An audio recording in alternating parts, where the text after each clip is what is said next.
rough edges of the bearing catching the inner portion here of the spindle and then causing it to go in crooked.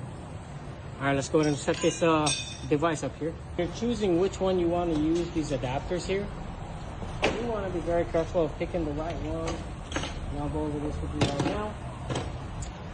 You see this right here? This is part of the inner bearing. The bearings are inside of these races.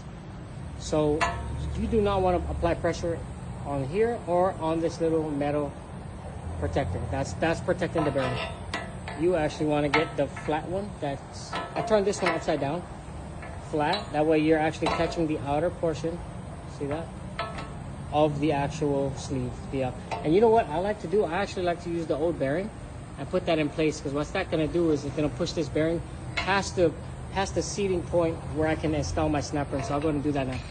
Part of the adapter here, we're wanting to stay within this little metal lip here. We do not want to go past this, because then that's where the bearing is going to be at. So we want to get an adapter that sits on the outside of that metal ring, the little lip. I'm sorry, the ledge. Right here, all the way to the stopping point. All right, let's go ahead and set this up for you real quick. And this is what we're looking at here. So as you guys see here, I do have the old bearing on top of the new bearing. And then we do have the rear adapter here, along with the nut here. Let's go ahead and do a couple turns on here to tighten it down.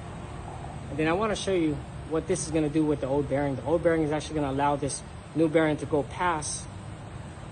If I had this adapter minus this bearing, if I had this adapter at the tip of this line here, like that, it would stop us once we reached the front metal of the spindle here. It's going to stop. But that bearing needs to go past this edge so you can put your snap ring in. And that's why this is here, the old wheel bearing. All right, let's go. You see it right here where it's off? You just go ahead and tap it with the hammer like that. Okay, now we're set.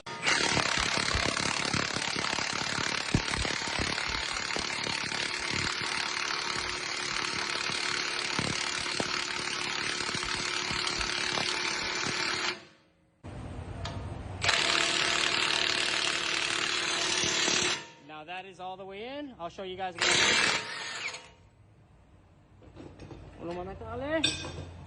Now, you see here? Now you have space. Gracias, Ale. Thank you. Yeah. Now you have space here. You see here, the bearing is actually sitting past the outer portion here of the spindle. Now I'm able to put my snap ring in place. Gracias, Ale. Got the helper with me.